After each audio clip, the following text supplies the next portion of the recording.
প্রধানমন্ত্রী শেখ হাসিনার পক্ষ থেকে আমাদের কাছে পাঠানো হয়েছিল নির্বাচনে নেয়ার ব্যাপারে। সেখানে প্রধানমন্ত্রীর পক্ষ থেকে যখন আমাকে নিয়ে বসবে তখন আমি শর্ত লাগিয়েছিলাম যে তাদের নির্ধারিত প্রস্তাবিত জায়গায় আমি বসবো না, আমরা যেখানে বলবো সেখানে তাদের বসতে হবে। বাংলাদেশের ভিতরে উল্লেখযোগ্য শিক্ষাপীঠ ভার্সিটি ঢাকা, সেখানে আপনারা দেখেছেন কিছুদিন আগে ঢাবি ছাত্রদের নির্বাচন হয়েছে। ভিসি কত বড় একটা উচ্চ সম্মানিত পদের দায়িত্বে পালন করে, সেখানে একটা ছাত্র, একটা সংগঠনের ছাত্র দলের সভাপতি, সেই এত বড় সম্মানিত ব্যক্তির সামনে তার আচরণটা, এটা কি বাংলাদেশের কোনো মানুষ এটাকে গ্রহণ করবে ভালো ভালো হিসাবে না খারাপ করবে?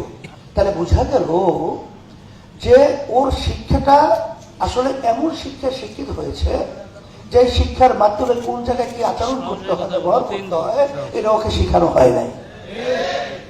ফ্যাসিস্ট আওয়ামী লীগ সরকার যখন পাতানো নির্বাচন তৈরি করেছিল, তখন প্রধানমন্ত্রী শেখ হাসিনার পক্ষ থেকে আমাদের কাছে পাঠানো হয়েছিল নির্বাচনে নেয়ার ব্যাপারে।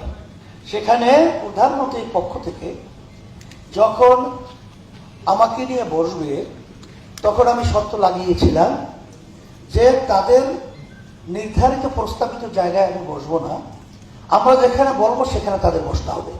আমাদের প্রস্তাব মেনে তারা বসছিল। বসার পরে আমি দেখতেছিলাম যে তার কপালে নামাজের দাগ দেখা যায়। আমি প্রশ্ন করলাম যে আপনার কপালে তো নামাজের দাগ দেখছি, তাহলে তো মনে হয় আপনি নামাজ পড়েন। তখন সে বলতেছিল, হুজুর আমি 7 বছর বয়স থেকে আমি নামাজ পড়ি। কিভাবে? কারণ হুজুর আমি যদি নামাজ না পড়তাম, আমার মা আমার জন্য ঘরে ভাত পাক করতো না। আমার মাকে আমাকে নামাজি বানাবার জন্য চেষ্টা করেছে, সেই থেকেও যে আমি নামাজ পড়ি, নামাজ ছাড়ি না। তখন আমি বলতেছিলাম, তাহলে তো আপনার সাথে কথা বলতে ভাই ভাই হিসেবে আমার সাহস বেড়েছে। কিন্তু যদি ওই ঢাবি নির্বাচনের বিশেষ সামনে যে আচরণকারী, ওদের সামনে কথা বলার কোনো পরিবেশ থাকে না। তখন আমি বলতেছিলাম যে আপনারা এই পাতানো নির্বাচনে প্রধানমন্ত্রীর পক্ষ থেকে আসছেন, আমাদেরকে সেখানে ঢুকাবেন, সিট দেবেন এবং এমপি বানাবেন, অনেক কিছু আমাদেরকে অফার দিয়েছেন। এবং সে বলতেছিল যে দায়িত্ব হুজুর আমি নেব, আপনাদের যেখানে যেখানে পদ থাকবে, মানে প্রার্থী থাকবে, তাকে এমপি হিসেবে বানিয়ে নেওয়ার দায়িত্ব আমি নেব। আমি একটা হাস দিয়ে বলছিলাম যে একটা কথা আপনাকে বলি, শোনেন, যে বর্তমান সরকার কোন প্রেসক্রিপশনে চলে, ব্যাখ্যা আমি অত যাব না।